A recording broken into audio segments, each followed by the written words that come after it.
this reality which is in front of us, of preparing for the meeting with Allah Azza wa Jal, and what is in front of us from death, it is not something which should cause the person to be in such a state of fear that they don't do any good.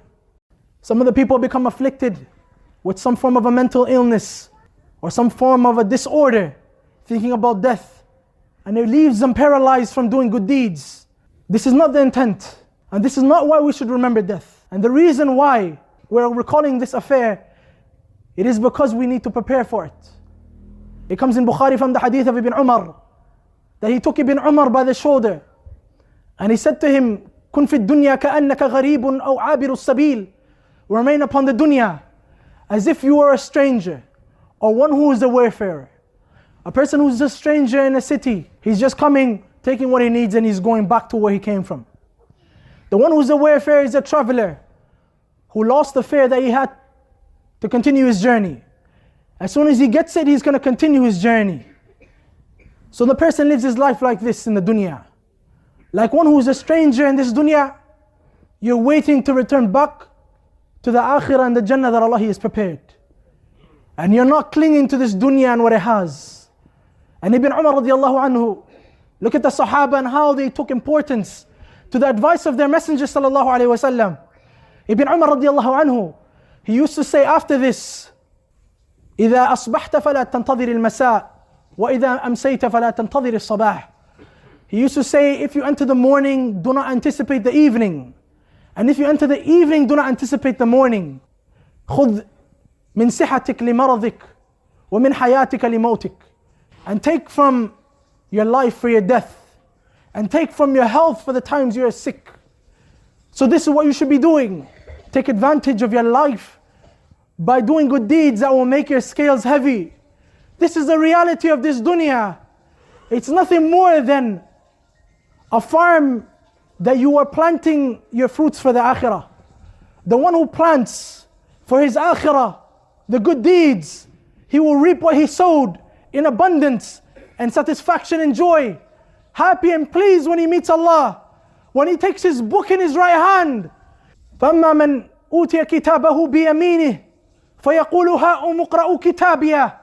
He will tell the people, come and read my book. إِنِّي ظَنَنْتُ أَنِّي مُلَاقٍ حِسَابِيَهْ. I was certain I was going to meet my Lord. فَهُوَ فِي عِيشَةٍ رَاضِيَةٍ.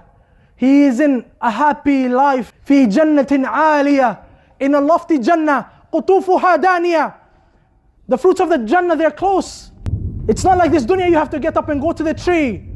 Taking from the fruits and taking from the provisions, they're close to you.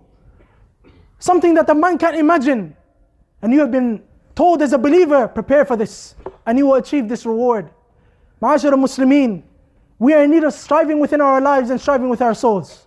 We can't continue this state of just living as we want to live and hoping in Allah Ghafurur Rahim. Allah is forgiving, Allah is merciful. We're combining the salawat. Why did Allah Azza wa Jalla legislate each time for prayer if we could just combine and do what we wanted? We have no concern when it comes to the akhirah.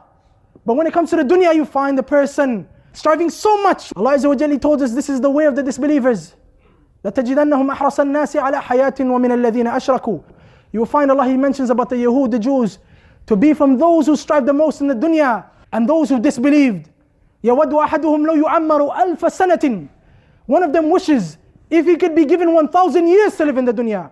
And Allah Azza wa Jalla simply puts it by saying, وَمَا هُوَ بِمُزَحْزِحِهِ مِنَ الْعَذَابِ أَنْ يُعَمَّرُ. It will not push him away from the fire if he was to be granted what he's looking for. So if he lived the dunya and over and over and over, thousands and thousands of years, it wouldn't push him away from the fire. And the greatest example of this is Iblis. From the time of Adam to the last of mankind is upon the earth. What benefit does it have for him when he will remain in the hellfire? Ma'ashar al-Muslimeen, we are in need of this yaqadah, to wake up from the slumber that the shaitan has put upon us, to wake up from the ghaflah, to return back to Allah with sincere tawbah, to return back with repentance and ask Allah Azza wa Jal to direct our hearts to the right way, to grant us firmness upon His religion and not be disturbed and bothered by that which is out there in the dunya. You take from your provisions what you're in need of and you're moving onward and advancing to the meeting with Allah Jalla wa Ala.